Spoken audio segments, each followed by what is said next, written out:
Dula kana keessatti galatoomatti aansee wanti uummata keenyatti haasa'uu barbaannu jijjiirama dhufe appreciate akka goonuuf akka appreciate haa deeggarru jechuu osoo hin ta'in akka hubannuuf.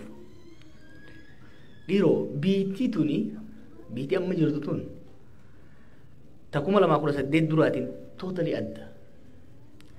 Ta biraa dhiisi Itoophiyaan an biraa hidhamee fi itti bahee dachii adda. Dachiif samii. Gara fuulduraa uummata keenya rakkoo lee keessaa baasuudhaaf rakkoo siyaasaa, rakkoo nageenyaa, rakkoo diinagdee keessaa baasuudhaaf wantoota jijjiiraman hubachuun barbaachisaadha. Maaliif haala hawaasni sun gama diinagdeetiin, gama siyaasaatiin, gama securitytiin, psychologically sirni sun, mootummaan sun, naannoon sun keessa jiru yoo sirriitti hubatiin tarsiimoo baasuu hin danda'amu. Tarsiimoon haala qabatamaa irratti strategic assumption waan jennuun jira. Faaktii fudhattee faaktii irratti hundooyiteetii tarsiimoo baaftaa jechuudha. Tarsiimoo tokko baasuudhaaf haala qabatamaa hawaasa sanii, haala qabatamaa naannoo sanii, biyya sanii, mootummaa sanii, sirna sanii sirriitti hubachuu barbaachisa. Kanaaf jijjiiramoota afur observe godhe ilaaleen isin himuu barbaadarra. Waan hoggaa gubbarra ilaalan hin mul'anne garuu siyaasaa biyya sanii, hawaasummaa biyya sanii fundamentaalii jijjiiree jira sirni amma jiru kun. Waa afuriin isinitti himu. Tokko commercialization of politics. Biyya sanitti siyaasaan shilingii sumuni taate amma. Xiqqoo warreen irra turtan beekuu dandeessan ta'eessatu dargiis ta'ee Hayilesillaasees namni hedduun jirtanii warra turtan. Dur biyya san keessatti namni aangoo qabachuu ka barbaadu istaatasaa fi obbo Abalu jedhamuu fi Ato Abalu jedhamuu fi aangoo qaba bulchaa aanaati, bulchaa godinaati, daanyaadha jedhamu istaatasii fi psychologically istaatasii fi amma maaltu dhufee namni amma aangoo ka qabatu purely for financial reasons. It is very important to notice this. Maaliif akkaataa state'ni takka mootummaan behave itti godhu hedduu shape godha. Namni duri aangoo ka qabatu aangoo ni qaba.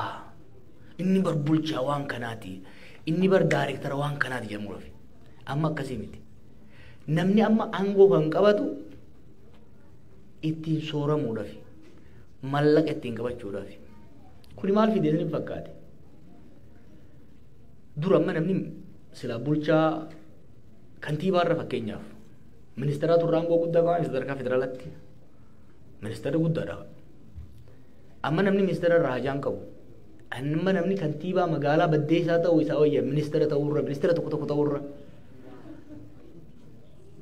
This is very important. Namni amma nama amma ministeera ta'uuf caccabu agartu. Nama kantiibaa ta'uudhaaf deemu agarta. Lammaffaa dura amma sadarkaa federaalaatti prime ministeratti aanee foreign minister ta'uu barbaada ture namni. Akkasii miti. The second highest high profile position was foreign ministry. Amma kun namni eessa dhaquu barbaada? Bakka keessattuu meeshaan alaa bitamtu waa irraa cirachuu barbaadu dhaquu barbaada. Ministeera tokko tokko keessatti ministeera guutuu ta'urra ministeera tokko tokko keessatti ministeera sadaffaa ministeera deetaa sanii gadi sadarkaa daarektaraatti seeruu barbaada jechuudha. Militarii keessattis jeneraal abbaa urjii sadii ta'e fiildii irra takkaa'u bakka tokko diviizhinii komaand gochuurra loojistikii irra bittaaf gurgurtaa irra hojjechuudha barbaada jechuudha. That country has been reconfigured. It's really reconfigured. Kanatti ayyatiin laale sirriitti. Kanaaf akkaataan sirni ammaa kuni siyaasaa biyya sanii commercialize godhee jira. Kuni amma ifatti dubbataa turan beekta nuun galle gaafa dura galle san namni tokko ministeera bulchaa aanaa ta'e takka bulchaa godinaa ta'e waggaa 3-4 keessatti yoo mana hin qabaatin yoo makiinaa hin qabaatin maaloo ministeera ta'e yoo maaloo bulchaa ta'e jaama ture. Amma yoo gartan Finfinnee keessatti naggaateen ciccimaan warri waa'ee mallaqa bulchitoota biyya sanii amma even sadarkaa gadi aanaarra jiran hoggaa laaltanii hoggaasii wajjin ta'anii haasayan barcaa irratti haa taatu taasisaatti bakka feetetti deeqa 5 booda siyaasaan haasayan deeqa 5 booda mallaqa haasayan. It is very interesting. One change tokko kan hin arge kuni siyaasa biyya saniitiif nageenya biyya saniif rakkoo uumaa jira. Keessatti namni waa'ee siyaasaa waliin haasa'ee waa'ee ideoloojii waliin dibeet gochuun hafeeti waa'ee imaammata dibeet hafeeti transactional qofa akka ta'u.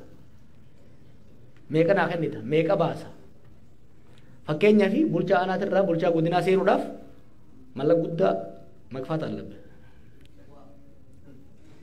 Injiru jechuun dura amma fakkeenya dheetii abaluu harka kennitee deeggartee maal caasaadhaan ol baataa akkasii miti. Amma akkasitti deemee jechuudha. The state has been captured by commercialized political elites. Kuni gara fuuldura baay'ee sodaachisa. Maali? Biyyattiis ummataas humna alaatiin waan saaxilu natti fakkaata.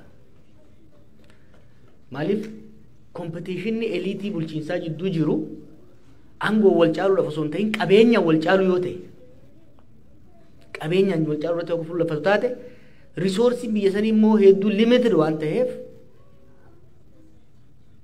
dantaa biyyaa dabarsanii gurguruudhaaf waan saaxilaman natti fakkaata. Waan tokko tokkos argaatiin jira. San tuttuqee deebi'ee zabdiyyaan bu'u garuu tokko wanni na hawwachuu qabdan commercialization of politics incredibly fast fidee jira. Kuni waan gaarii waan hamaas qabaachuu danda'a. Probably eliitiin transactional ta'e compromise gochuu irratti waliin haasa'uu irratti sattoo maqqabal jedhamu saniif karaa banuu danda'a ta'a. Gara biraatiin garuu dantaan uummataa dantaa hawaasaa wanni jedhamu namni siyaasaa ka seenu public interestidhaaf osoo hin ta'in purely financial interestidhaaf ta'aa deemuun kun by the way amma OPDO fi yaadee qofame kan hin jechaa jiru. Even namoonni qabsoo keessa yeroo dheeraa turan hidhamanii cabanii miidhamanii aboo kana booda galaalan hiriyaan isaa duroome mana ajaa'ibaa qaba makiinaadha oofaa san qofa osoo hin ta'in bakka biraatii immoo mana qabaa dachii qabaa kanaaf namnummaan qabsoo keessa tures aboo maaliif irra akkadha jee gara waan kana dabalamuutti argaa jirra jechuudha. So one change is commercialization of politics. Kalamaffaa PRization kan jennu. Biyya san keessatti wanni dalagamu hundi gaafa yaadee geegalee amma garuu saffisaan dabale. Kunis maali? Projektiin tokko waggaa dalagamu jireenya uummataa jijjiiruudhaaf yookiin immoo biyya guddisuudhaaf osoo hin ta'in daily news yeroo yeroodhaan just guyyaa saniif namni sun ittiin faarfamuu mootummaan sun ittiin faarfamuu irratti fuulleffata jechuudha. Waan hojjetamu projektoota waggoota afran hojjetaman yoo ilaalte fuulleffannaan guddaan bilijilichi irratti ta'e. PRization amma bar qondaalli hundi Facebook armii mataa ofii qaba qondaalli hundi. Qondaalonni amma Oromiyaa irras jiran federaalaa irra jiran yoo ilaaltan nama 45 kan mindeessantu jira ka Facebook irratti waan magaarii isaanii faarsu footoma isaanii maxxansaa fi ooluu qaban. Xiqqoo gawaa dalagan waan san godhuuf kun PRization kun namni waan substantive ta'e waan qabatamaa ta'e hojjetu irratti osoo hin ta'in waan guyyaa har'aa ummanni haasa'uu danda'u ummanni ittiin faarsu irratti akka fuulleffatu sadarkaa mootummaatti illee sadarkaa qondaalaatti illee kun observation tokko waan godhe kana jechuudha. Kabiraa jijjiiramni arge anti intellectualism. Dhaloonni nu duraa sanii keessattuu dhaloonni 70moota 60moota keessa ture sun beekumsaaf kabaja qaba ture. Inumaa xiqqoo keessa dabran turan. Hedduu hair splitting keessa seenu turan.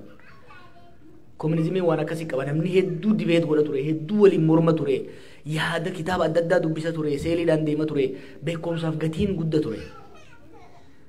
Amma waggoota afran kana hayyoota ofirraa dhiibuu hayyoo beekumsa xiqqeessuu warri beekee homaan finne yoo agartan miidiyaa mootummaa irratti illee it is interesting manidhaa keessa taa'eetiin namoota sadii ka PhD qabu warra PhD qabu kan arrabsuun arge.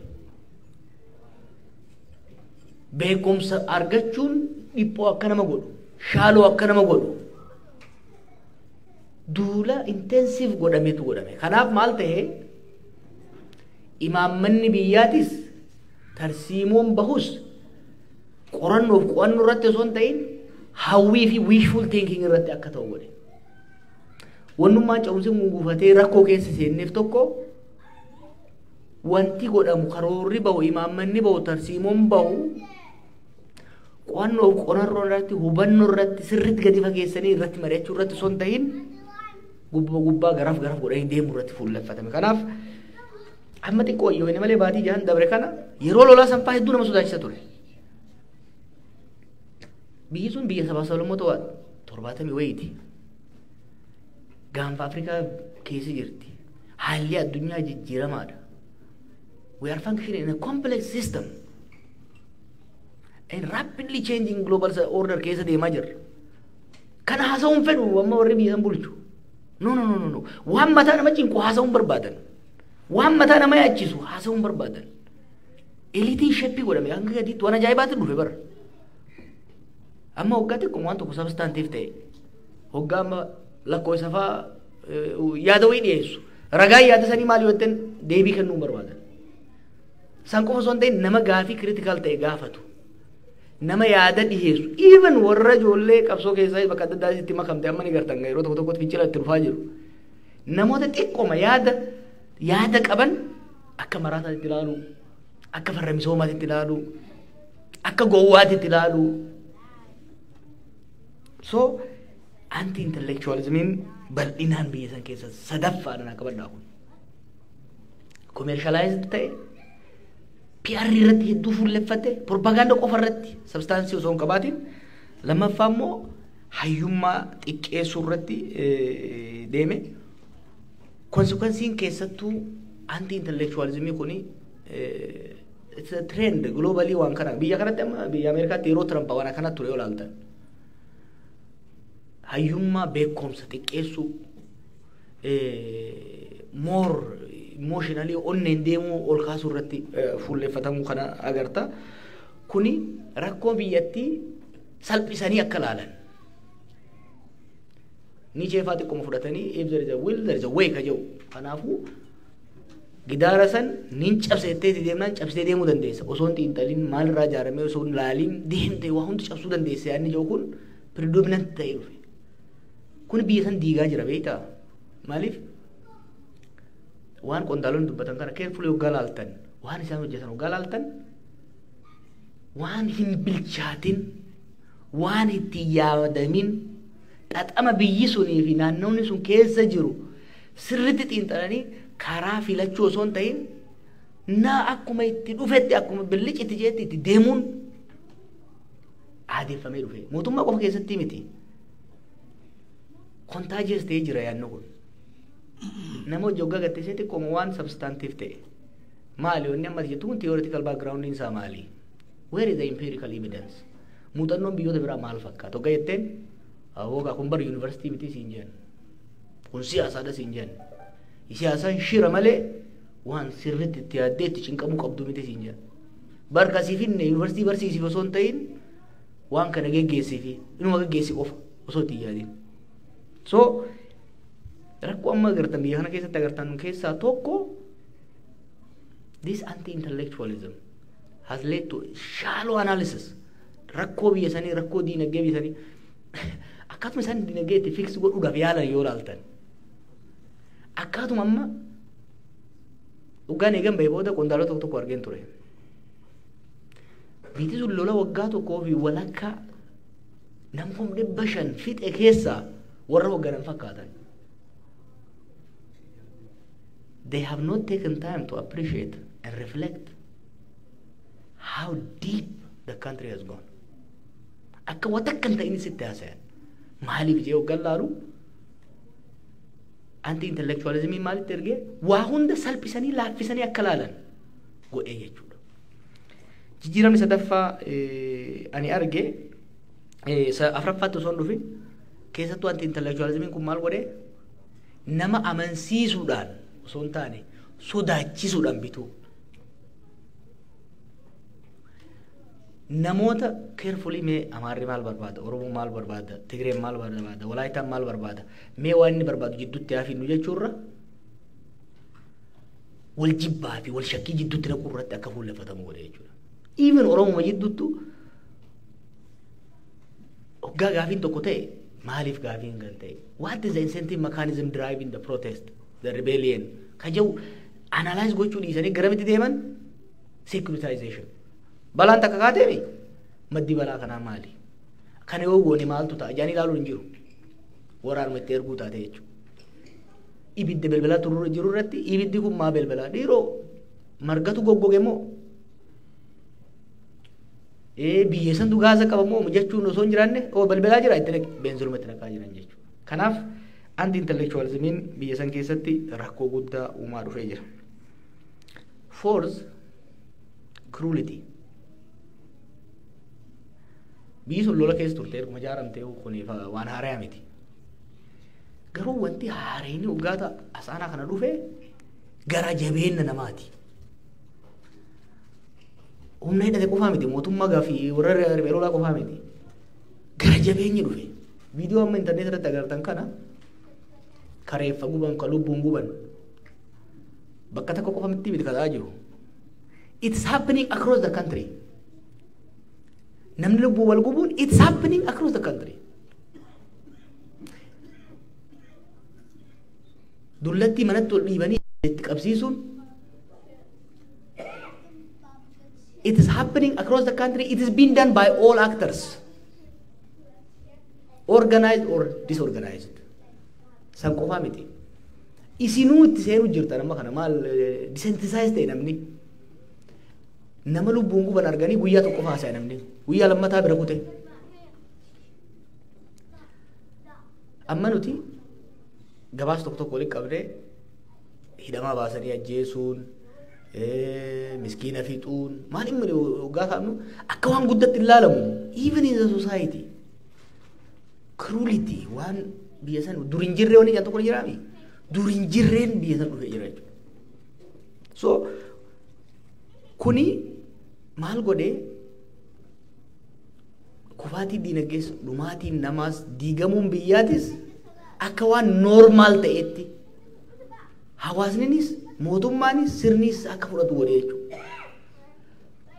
Amma rakkoo biyya sanii nama biyya saniitirra faranjii hojii gaara haasa'u galaaf dur rakkoo teenya nuuf galaa beektaa faranjiidhaaf hubachiisuun nutti ulfaata ture. Amma daqiiqaa 5 keessatti faranjiin biyya feetee rakkoo biyya sanii ni hubatte hoggaan ittiin. Namni biyya sanii garuu normalize godhe cruelty hammeenya cruelty kana fudhatee normalize godhaa dhufe jechuudha. Maaliif hin kana sanitti hima? Commercialization is PRization isaatis anti-intellectualism is cruelty kunis hoggaa walitti qabamu atiin biyya sanitti waan haaraa keessa seenaa jirra. Akka hawaasaatti akka biyyaatti akka uummataatti feezii haaraa keessa seenaa jirra. Kan akkamitti keessaa baanaan gaafii guddoodha. Uummata keenya diaasporaatis hundumaa kan biyya keessaatis kan hin gaafadhu keessattuu hayyoota kan hin gaafadhu. Waggoota asaanaa kana jijjiiramni sadarkaa diinagdeetti sadarkaa hooggansaatti hawaasa keessatti psychologically biyya san keessa dhufe it's much deeper than we are appreciating. Waan inni kuni akkaataa Oromoofis gara fuulduraa waan ta'u dalaguu irratti hoggaa fuulleffanne dhiibbaa irratti qabaata. Fakkeenyaaf waa'ee commercialization reefu isin kaaseen ture. Nama aangoo irra jiru tokko nama durga amma maaliin isin jee dur namni aangoo ka barbaadu staatasiidhaaf ittiin kabajamee ittiin faarfamee abalu ministeera haa jedhamuufi. Amma akkasii miti. Amma kiisha guuttachuuf achi jira. Tarsiimoo durootiin yoo deemne namicha san fakkeenyaaf yoo aangoo sanirraa fuunee bakka biraa keenye itti dhaga'amaa bakka sanirraa buudhaaf waan tokko tokko sii jijjiira ture. Amma haajaan qabu. Hanga bakka san qabattee daddafee nyaataa gaafa achii kaafte daldalaa ta'a. Kanaaf insentivonni jedhamu poolitikaa keessatti amala namoota amala hooggansaa amala sirnootaa jijjiiruudhaaf insentive sirriitti hubachuun barbaachisaadha. Insentiviin dura qondaalota sirna wayyaaneetis sirna dargiitis sirna Haayila Sillaaseetis irra qabsaa'uudhaaf xiinxalli nu fayyadamaa ture suni sirna bilchiginaa kana irratti hojjetu. This is a different setup. different kind of elite have emerged. Elite daangaan isaallee clear hin ta'in emerge godhaa dhufaa jira. Kun tarsiimoo gara fuulduraa baafnu irratti illee dhiibbaa qaba. Recommendation ani qabu hayyuunis hoggansi siyaasaatis biyya san seef godhuu barbaade siyaasa deebisuu qaba. Siyaasni du'ee jira biyya san keessatti. Political discourse has died. It has been so watered down, so simplified. Kanaaf ol kaasuu qabna marii biyya sanii dhimma imaammataa irratti, dhimma tarsiimoo irratti, dhimma diinagdee irratti, dhimma fayyaa irratti, dhimma barnootaa irratti. Biyya sana amma PhD'n dachii dhiphiftee jirti dhiifama naa godhaa doktoroonni keenya. PhD'n bitamee heddummaatee tuuffatame. Sirna san warri manipuleet godhuu barbaadu immoo kanatti fayyadamee ilaalu inni barba PhD qaba garuu maqaa isaatu sirreessee hin barreessu hin duraas isaanuma itti kenne PhD deebisee immoo sanitti fayyadamanii warra credible ta'e waggaa meeqa xaaree PhD argate doktor Seem doktorummaa isaa. So wanni sirni sun ittiin deemaa jiru sirni biyya sanii haalli biyya sanii ittiin deemaa jiru jijjiirama guddaa ta'uusaa hubachaa hojii hojjennu keessatti kana qabachaa deemuun barbaachisaadha. Maaliifin siyaasa guyyaa dhiisee waan akkanaa sinitti babeetu rakkoon akka Oromoottis akka Itoophiyaattis akka gaafa Afrikaatitti illee deemaa jiru. Ila hoggansa xiinxala gadi fagootti namanne complex system laaluun barbaanne qabaachaa hoggansa dantaansaa guddaan kabaja siyaasaa takkaa dantaa uummataa osoo hin taane shilingii ibsumuu ta'e bakka jirutti hoggansa dhumaatii uummataatiif fi kufaatii biyyaatiif desensitize ta'e qabaattee rakkoo keessa bahuun baay'ee ulfaataa ta'a. Maaliif tokkoffaa rakkoo san hubatu lammaffaa rakkoo san shilingii ibsumuu isaaniin suphaa jee yaada. Kanaaf bakka rakkoon jirtutti maallaquma itti naqaa jechuudha. Hoggaa xiqqoo jee maallaqni hir'ate. Kanaafuu maal godha? Osoo itti yaadin biyya biraatirraa ergifachuu liqeeffachuu dhaqaa jechuudha. Xiqqoo booda biyyattiin humnoota alaatiin weeraramtee qabdiin nyaatamee rakkoon biyyaa harka lammiilee biyyaatii bahee harka qaamota alaa seenaa jira jechuudha. Isin galaa booneen jechuun jiru. Waggaa afran irraa rakkoo Itoophiyaa furuun irra laafaa ture. Irra caalatti domestic actors turre ka wanni godhu dandeenya. Har'a sababa adda addaa kanaan rakkoon biyya sanii internationalize wanni ta'een kanaan wal qabateeti ka deemaa jiru. Nuyis wanni godhuu qabnu akka hawaasaattis akka hoggansaattis biyya san keessatti kalee qabsoon Oromoo waggaa 50 dabre kana maal keessa akka dabre toroottootti haasa'an ture. Amma boqonnaan haarayni qabsoon Oromoo hawaasni Oromoo uummanni biyya sanii keessa seene hamma tokko ni hubattan jeetin yaada.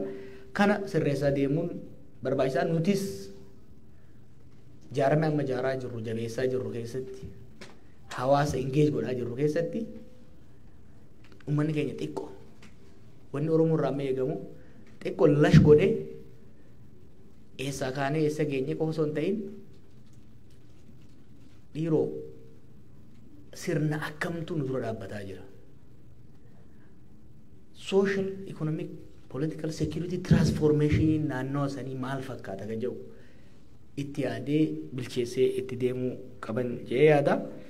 Kaafan booda mariitti deebinaa ka dhumarratti wanti amma reefu obboleeyyan keenya dhiyeessan na gammachiisa. Entrepreneurshipiinis networkiinis rakkoon tokko biyya sanitti dhufe namni dalagaa uumuun barbaadu because of this commercialization and intellectualism kun hundi interact godheeti entrepreneurshipii dalaguun barbaadan namni waa uumuun barbaadu namni saffisaan duroomuu barbaada malee dalagee duroomuu barbaadu.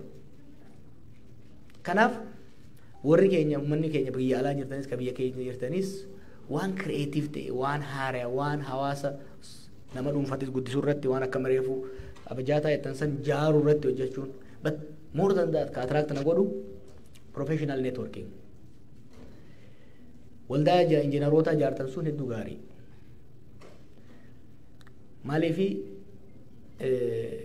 who you know particularly biyya alaa kanatti sometimes who you know is more important than what you know waldaa akkanaa kana dhaabuun ijoollee lafaa jirtus koos gochuu reefu maaliif injiinaroo kan biyya kana dhufu nama tokko beekuun ture waggaa afuritti koorsii meeqaan tam credit hour meeqaan fudhadhe almost 2/3 san caalaan deebee ture osoo beeka jiraadhe Stanford waggaan bahu maastersii guututti fitee actually lama fudhachuu hin danda'an ture but I left BA'nin achi bahee jechuudha kanaaf ijoollees koos gootanii ittiin deemuudhaaf already immoo experience qabna waldaan hakimoota ogeeyyii fayyaa Oromoo ka biyya alaa jiru kun hojiin hojjetaa jiru argaa jirtanii akkasumas biyyatti waldaaleen ogeeyyii fayyaa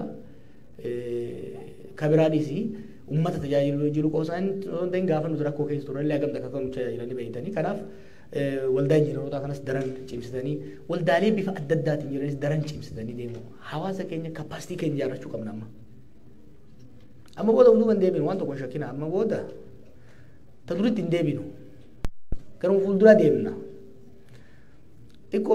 I painted the whole situation dark don't be gloomy I want you to take the situation serious but not be sad and discouraged pessimistic akka taatan hin barbaadu but I want you to be realistic nurrais waan biyya sen rais waan eedan realistic akka taatan akka gadditan osoo hin ta'in akka reflect gootan barbaanna kanaaf kan ammoo utubuudhaaf waan hojjennu kana utubuudhaaf fakkeenyaaf rakkuma amma reefu isinii kaase kana furuudhaaf tokko hayyoonni keenya gara diinagdee kalaqaatitti gara entrepreneurship gara creativity uummata deebisuun gaarii ta'a jeetiin yaada isinitti dheeressee warri Winnipeg hedduu ulfaadhaa kaan immoo mariidhaan walitti deebinaa galatooma.